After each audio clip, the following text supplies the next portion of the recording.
আজকে তোমাদের সাথে একটা ছোট্ট রেসিপি শেয়ার করছি। দেখে আশা করছি বুঝতেই পারছো।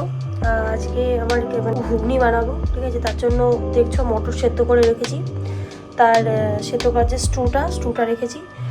আর হচ্ছে নিয়েছি পেঁয়াজ, কাঁচা লঙ্কা, আদা, রসুন, টমেটো। মশলা পেস্ট করা হয়ে গেছে।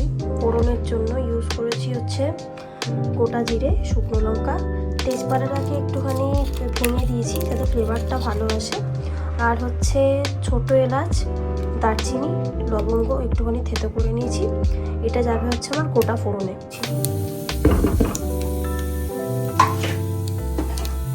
গোটা মশলাগুলো একটুখানি এরকম করে তেলের মধ্যে নাড়িয়ে নেওয়ার পরে এর মধ্যে আমরা দিয়ে দিচ্ছি যে পেঁয়াজটা পেস্ট করেছিলাম, পেঁয়াজের পেস্টটা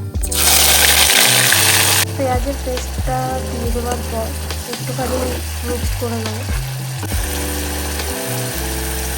তোমরা দেখতে পাচ্ছ আস্তে আস্তে তেল ছেড়েছে।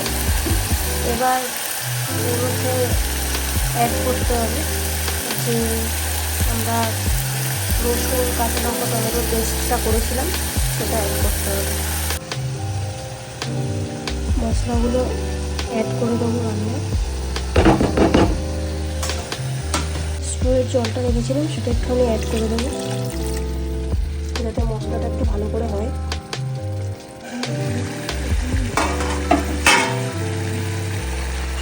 দেখতেই পাচ্ছ তেল ছেড়ে দিয়েছে, মানে মশলা একদম কষে রেডি হয়ে গেছে। তো এবার অ্যাড করে দেবো মটরগুলো অ্যাড করে দেওয়ার পরে আবার অনেকক্ষণ চাপা দিয়ে রেখে দিতে হবে। রেডি হয়ে গেল গরম গরম ঘুগনি। ট্রাস্ট মি, ট্রাই করো, দারুণ লাগবে।